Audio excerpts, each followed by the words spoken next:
On this episode of the San Francisco Show, we'll be headed to San Francisco's highest peak. We'll be speaking with the Chamber of Commerce president and hearing some unique music from Chalista. Let's ride.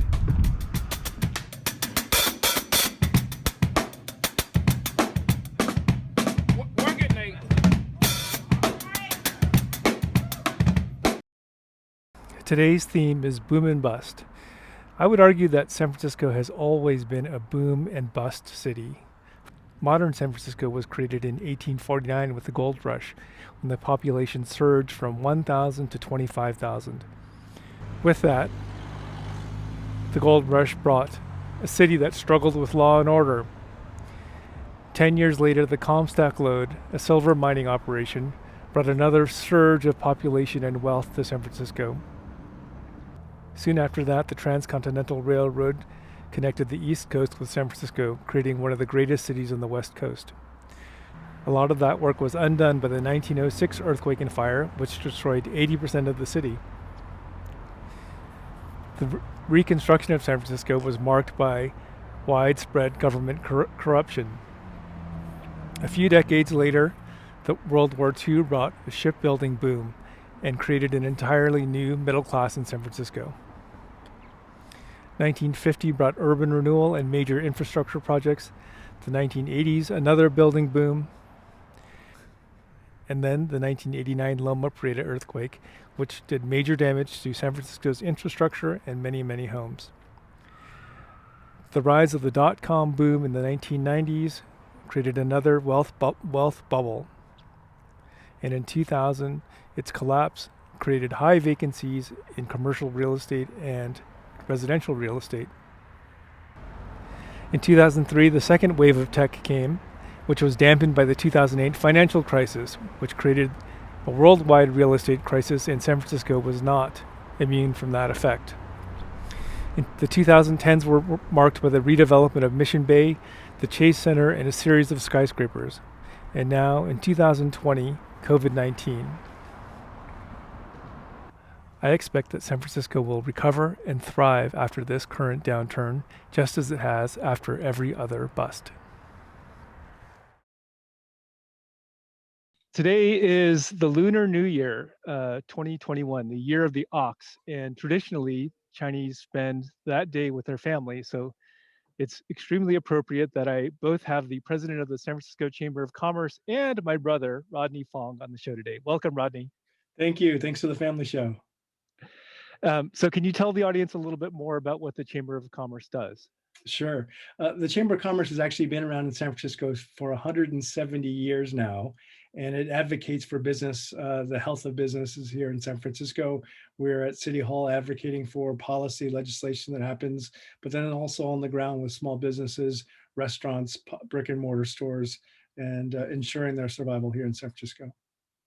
Good. So today's theme has been boom and bust, and we've reviewed a bunch of the busts and the booms of the 1906 earthquake, the gold rush, the Loma Prieta quake, 2008 financial crisis, and San Francisco has always recovered. So maybe you can talk about the bust part. What have been the challenges during the pandemic?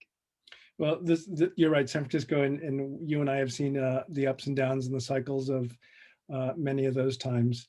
This one is a little bit different. This one is impacting us much quicker, much faster. The loss and unemployment rate in San Francisco is record. You're hearing about people leaving San Francisco, which is true.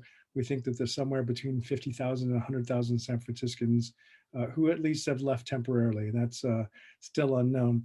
So while there are a lot of economists and futurists that are predicting what's going to happen, we don't know is a reality. We don't know the work from home, how important that and impactful that's going to be to San Francisco. We don't know how small businesses and restaurants will fare with 100,000 people, fewer people. One thing I think we do have to remember, though, is San Francisco, as you point out, has bounced back in all of these things. To make any great city, you have to have natural resources. You're standing at one right now. The beauty of this city, the natural landscape, the geography is so important, and the temperature is so important. The other second thing is talent. And we have plenty of talent in San Francisco that's been around for a long time, that are not necessarily just new arrivals. We have Stanford University to our south, UC Berkeley, great academia institutions surrounding us, bringing in new talent. And I think it's a little bit different in that many of the graduates of these academic institutions end up staying in the area, which is different than a lot of other places. So I'm bullish in San Francisco. I wouldn't be doing what I'm doing now, speaking about what I'm speaking, if I didn't think San Francisco was going to bounce back eventually, but it is going to be different. We maybe did see the high water mark for a long time. Yeah, I keep thinking that San Francisco is now the way it was 20 or 25 years ago, with less traffic, easy to find parking spaces. I actually kind of enjoy it, but I know there's a huge economic impact. Yeah, I think we have to remember that, and you and I have seen this, not everybody has, that San Francisco before the tech boom, before the .com, this is a great city. And this is a great city at 600,000 people who lived here, not 800,000, and it still can survive and be a great city as it shrinks temporarily, expands in the future, and we just need to be adaptive to that. I will say that there is concern about some of the job loss because we are a tourism city and hospitality community being a large part of that. We have to address how we're going to handle that in the future. And if we do bounce back, we've got to make sure that there's sufficient housing. We've got to make sure that there's equitable exchange of wealth, an equitable opportunity for everybody here in San Francisco. Yeah, I think that's segues into the next question. Do you see any big opportunities over the next 5 years in San Francisco? Say you're thinking of moving here or you're thinking of investing here. What are the big opportunities? I tell you right now, as we speak here on February 12th, the opportunities are real estate. The for rent market is 30% below what it has been, again, at a high water mark and maybe overheated. But if someone wants to come to San Francisco, now is actually a pretty good time to pick up an apartment that would have been going for 30% more in the past. As far as the business sectors, we're watching the bioscience, life science industry. Just did a webinar yesterday with telehealth. And the future is here. Flash Gordon is time has arrived. The wearables, the tele appointments for both mental and physical health appointments is we've been forced into it, and right at the forefront and probably going to grow exponentially. Awesome. So how can viewers support what you're trying to do at the Chamber of Commerce? Well, you can check out sfchamber.com, number one. But really more important, Barry, we've lived in good times, and right now is a time for all San Franciscans to pay attention to the ballot box, to really scrutinize and understand, not be a critic of, but really understand the issues. They are written to be confusing, and we have to wade through that. But this is a time to really understand your supervisor, not just because it's a friend of a friend, really understand these very complicated ballot issues. And get involved, because we have been in a position where we've been fortunate to make mistakes at the ballot box and be able to afford our way out of them.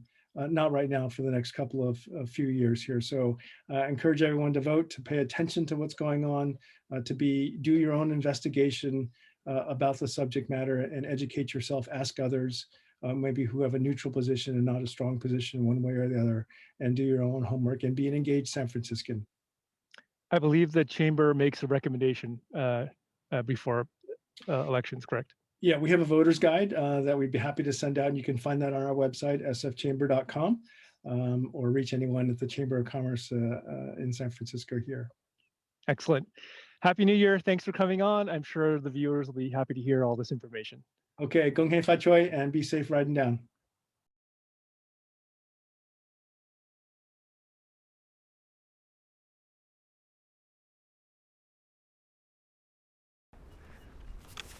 Mount Davidson is the highest peak in San Francisco at 927 feet. That's actually 20 feet higher than the highest platform at the Eiffel Tower. To give you a sense of how high we are, it's actually taller than the highest peak in 7 states in the United States. So you'll see on the western slope in a minute that it is covered by eucalyptus trees, enormous eucalyptus trees. Those are not native. They're blue gum eucalyptus trees. They were actually planted by our old friend Adolf Sutro, who we spoke about in the first episode. Adolf Sutro owned a big chunk of land here and found that there was a tax break available if he had forested land. So he planted these trees in hopes that also he could get the tax break and that the lumber could be used. apparently there was no lumber shortage when the trees matured. It was unable to sell them.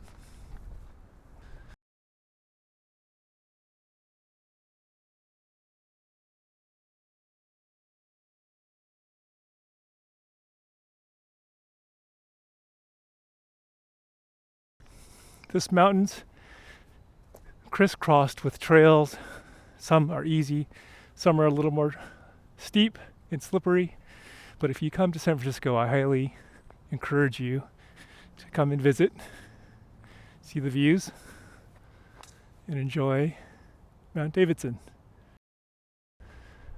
Mount Davidson might be best known by a giant cross that is at its very top. It's got a really interesting story. The first version was built in 1923 as a temporary cross for a service. It was replaced a few times, burned a couple times, and finally replaced with this current cement version in 1933. In 1991, several organizations recognized that a religious symbol did not belong on public land. By the way, Adolf Sutro donated this mountain to the city of San Francisco to be used as a park. So these organizations eventually sued the city to either remove the cross or to sell a little bit of land to a private entity. The land was eventually purchased by the Council of American Armenian Organizations of Northern California in 1997, about half an acre up here. I think over the decades, these trees have grown higher than the cross, so it's not as visible from around the city as it used to be. It's still quite spectacular. At its base, there's a plaque commemorating or remembering the Armenian genocide. Today's theme, Boom and Bust, needed a special song, and I was able to find this great song called Look Homeward, Angel by Chalista. And I was really inspired by how modern, unique, artistic, and multi-layered this song is, and how it reflects San Francisco and the diversity of the Bay Area. Welcome to the show, Chalista. Hi, thanks for having me. So earlier you described yourself as a performance artist, and maybe you can tell us a little bit. I mean, I know you're a classically trained cellist, but you're also a performance artist. So tell us about the performance art part. Yeah, I mean, I think of myself as like more than just a cellist. So I like to do kind of what someone calls like public interventions. So just spontaneous performances, often very political, very linked to multimedia work. Nice. In this current San Francisco, which is most people would describe as being highly gentrified, it's refreshing to see that we're still able to create something really unique. And maybe you can tell us about how the Bay Area influenced your work. Yeah, I think of the Bay Area as being really my creative foundation. It definitely, when I moved to the Bay in 2010, it gave me my creative voice. And a lot of it was simply the diversity of the Bay Area, the sorts of collaborations that arise from kind of the essence of the area in itself, its aura. And I'm just highly influenced by that. Nice. So the boom and bust theme today, I think the song reflects the boom and the bust. And maybe you can tell us, the audience hasn't heard it yet, but maybe you can tell us where that song came from. Yeah, so Look Homeward Angel is actually thematically, it's stemming from my very first album called Finding San Jose. And it was written for a visual artist named Tulio Flores. So when I went to do my second album, I took that thematic material and I worked with another composer to orchestrate it. And then I pieced together some lyrics that address issues of displacement and gentrification, and also worked with a rapper named Damone Carter, who's based in San Jose, who created quite I think, a lyrical tableau of the circumstances we encounter day to day in this area. I know you support a nonprofit called the Silicon Valley Debug. Can you tell us a little bit more about them and why you support them? Yeah, Silicon Valley Debug works quite a bit with marginalized voices in the San Jose area. In particular, they do work with incarcerated voices. They've been doing a lot of really good work for years, and so I choose to support them just because I do. Their vision resonates with mine. Excellent. Where can viewers find your music? Yeah, people can head either to my website, which is cellista.net, CELLISTA.net, or you can find me on Bandcamp to find my entire catalog, and that's just cellista.bandcamp.com. I spent a little bit of time last night exploring your Bandcamp. It's an incredible diverse set of work, and I highly encourage viewers to check it out. I think they'll have fun. Thank you. So we're gonna listen to your song and walk through the park here, and thank you very, very much for joining us. Thanks so much. 2017 AD. Changing times. Yeah. My city is tent city, high rent city. 3 families a home, it's high density. The cost of living alone, it incenses me. We can't win, condos is going in, my people is going out. Shadiness going down, they raise neighborhoods without making a sound. Cracks open the ground as the residents stood to applaud the new guards. The past and the future at odds. Active shooter at large and on duty. Real life horror movie, so your words don't move me. No apologies, no excuses for your predatory policies. Call it prophecy, destiny manifested. Your culture is deemed irrelevant. All hail development. Now let the cold truth settle in. Here's the decadent settlers and settlements. Now let the cold truth settle in. Here's the decadent settlers and settlements.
Yeah.